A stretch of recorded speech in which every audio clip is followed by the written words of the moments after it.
আসসালামু আলাইকুম। আজ আমি রান্না করছি উস্তা দিয়ে পোয়া মাছ ভুনা। তাহলে কিভাবে রান্না করছি বলে দিচ্ছি। প্রথমে আমি পেঁয়াজটাকে লাল করে নিলাম।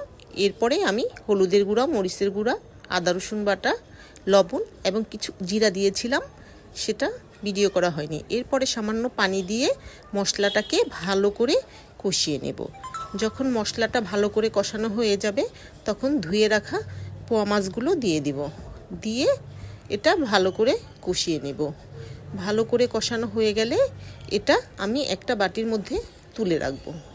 তুলে এরপরে একই প্যানের মধ্যে কেটে রাখা উস্তাগুলো দিয়ে দিব।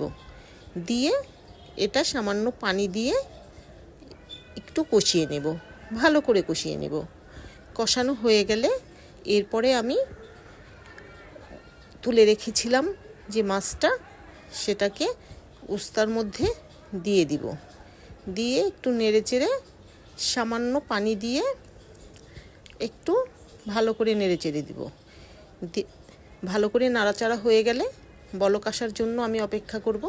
যখন বলক এসে পানিটা একটু, ঝোলটা একটু কমে যাবে তখন একটা মশলা দিয়ে দিচ্ছি। এটা কি মশলা দিচ্ছি আমি বলবো না, দেখি আপনারা চিনেন নাকি কমেন্ট বক্সে অবশ্যই জানিয়ে দিবেন। যখন ঝোলটা আরেকটু কমে যাবে, যখন একটু মাখো মাখো হয়ে যাবে তখন আমি কিছু কাঁচামরিচ দিয়ে দিব।